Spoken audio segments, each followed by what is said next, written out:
வணக்கம். இன்றைய முக்கிய செய்திகள். இலவச கட்டாய கல்வி திட்டத்தின் கீழ் தனியார் பள்ளிகளில் மாணவர் சேர்க்கைக்கான விண்ணப்ப பதிவு ஏப்ரல் 22ஆம் தேதி தொடங்கி மே 20ஆம் தேதி வரை நடைபெற உள்ளதாக தெரிவிக்கப்பட்டுள்ளது. மக்களவைத் தேர்தலில் தமிழ்நாட்டில் மொத்தமாக சராசரி வாக்குப்பதிவு 69.46% என்று இந்திய தேர்தல் ஆணையம் அறிவிப்பை வெளியிட்டுள்ளது. மேலும் அதிகபட்சமாக தருமபுரி தொகுதியில் 81% வாக்குகள் பதிவாகியுள்ளது.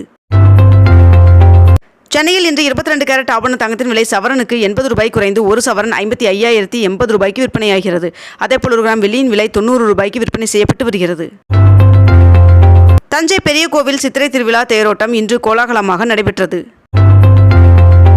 வாக்குப்பதிவு இயந்திரங்கள் வைக்கப்படும் 3 இடங்களில் கட்டுப்பாட்டு அறையுடன் 4 அடுக்கு பாதுகாப்பு ஏற்பாடு செய்யப்பட்டுள்ளதாக தெரிவிக்கப்பட்டுள்ளது.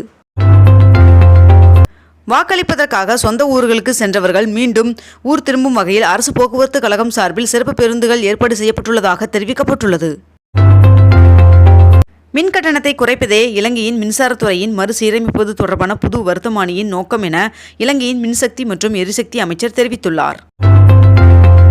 கர்நாடகாவில் நடைபெறும் மக்களவைத் தேர்தலை முன்னிட்டு பிரதமர் நரேந்திர மோடி அவர்கள் இன்று நடைபெறும் பிரம்மாண்ட பொதுக்கூட்டத்தில் பங்கேற்க உள்ளார் என்று தெரிவிக்கப்பட்டுள்ளது. வாக்களிப்பதற்காக சென்ற நடிகர் சூரி அவர்களின் பெயர் விடுபட்டதன் காரணமாக வாக்களிக்க முடியவில்லை என்று மனவேதனையுடன் தெரிவித்தார் நடிகர் சூரி அவர்கள். அதிமுக பொதுச் செயலாளர் எடப்பாடி பழனிசாமி அவர்கள் தனது குடும்பத்துடன் சென்று வாக்களித்தார். மங்களதேவி கண்ணகி கோவில் சித்ரா பௌர்ணமி திருவிழாவை முன்னிட்டு தேனி மாவட்டத்திற்கு வருகின்ற ஏப்ரல் 23ஆம் தேதி உள்ளூர் விடுமுறை அறிவிக்கப்பட்டுள்ளது. புதுச்சேரி முதல்வர் ரங்கசாமி அவர்கள் பைக்கில் வந்து வாக்களித்து சென்றார். Chennai Super Kings Lucknow Super Giants அணிகளுக்கு இடையே வரும் செவ்வாய்க்கிழமை நடைபெற உள்ள IPL ஆட்டத்திற்கான டிக்கெட் விற்பனை இணையதளத்தில் இன்று காலை வெளியிடப்பட உள்ளதாக தெரிவிக்கப்பட்டுள்ளது. மின் நுகர்வு 442 மில்லியன் யூனிட் என்ற புதிய உச்சத்தை எட்டியுள்ளது. சென்னை விமான நிலையத்தில் 210 அடி உயரத்திற்கு புதிய விமான போக்குவரத்து கட்டுப்பாட்டு அறைக்கான கோபுரம் அமைக்க சுற்றுச்சூழல் அனுமதி கோரப்பட்டுள்ளதாக தகவல் வெளியாகியுள்ளது. நடிகரும் தமிழக வெற்றிக் கழகத்தின் தலைவருமான விஜய் அவர்கள் தனது வாக்கினை பதிவு செய்தார். கொழும்பு டாக்கா இடையே நேரடி விமான சேவைகள் ஃபிட்ஸ் ஏர் நிறுவனம் ஆரம்பிக்க உள்ளதாக விமான நிலையம் மற்றும் விமான சேவைகள் நிறுவனம் அறிவித்துள்ளது. IIT மெட்ராஸ் 2 ஜெர்மன் பல்கலைக்கழகங்களுடன் இணைந்து புதிய கூட்டு முதுகலை படிப்பை தொடங்கியுள்ளது.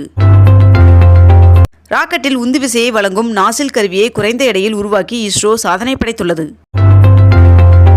முதலமைச்சர் மு க ஸ்டாலின் அவர்கள் தனது வாக்கை சென்னை தேனாம்பேட்டையில் உள்ள SIT கல்லூரியில் செலுத்தினார். கரூர் மாவட்டத்தில் உள்ள வாக்குச்சாவடி மையத்தில் பாஜக மாநில தலைவர் அண்ணாமலை அவர்கள் தனது வாக்கை செலுத்தினார். நடப்பு ஆண்டிற்கான அமர்நாத் யாத்திரை ஜூன் 29ஆம் தேதி தொடங்கி ஆகஸ்ட் 19ஆம் தேதி நிறைவடையும் என்று தெரிவிக்கப்பட்டுள்ளது. தொடர் விடுமுறையின் காரணமாக விமான கட்டணம் உயர்ந்துள்ளதாக தெரிவிக்கப்பட்டுள்ளது. தமிழ்நாடு மற்றும் புதுச்சேரியில் உள்ள 40 மக்களவைத் தொகுதிகளில் நேற்று ஒரே கட்டமாக வாக்குப்பதிவு நடைபெற்று முடிந்தது. முதல் இந்தியன் நிலவில் தரையிறங்கும் வரை இந்திய விண்வெளி ஆராய்ச்சி மையம் தொடர்ந்து நிலவு நோக்கி மீண்டும் மீண்டும் படையெடுக்கும் என்று இஸ்ரோ தலைவர் சோம்நாத் அவர்கள் தெரிவித்துள்ளார். துபாய் மழை வெள்ளத்தால் பாதிக்கப்பட்ட இந்திய குடிமக்களுக்கு மேற்கண்ட இந்த உதவி எண்கள் அறிவிக்கப்பட்டுள்ளது. மதுரையில் கள்ளழகர் சித்திரை திருவிழாவை முன்னிட்டு வருகின்ற ஏப்ரல் 23ஆம் தேதி மதுரை மாவட்டத்திற்கு உள்ளூர் விடுமுறை அறிவிக்கப்பட்டுள்ளது. மகாவீர் ஜெயந்தியை முன்னிட்டு வருகின்ற ஏப்ரல் 21ஆம் தேதி சென்னையில் இறைச்சி கடைகளை மூட மாநகராட்சி உத்தரவிட்டுள்ளது. இத்துடன் இன்றைய தலைப்புச் செய்திகள் நிறைவடைகின்றன. மேலும் இதுபோன்ற அண்மை தகவல்களை உடனுக்குடன் தெரிந்து கொள்ள அக்னிபூ சேனலை சப்ஸ்கிரைப் செய்து கொண்டு தொடர்ந்து இணைந்திருங்கள். நன்றி, வணக்கம்.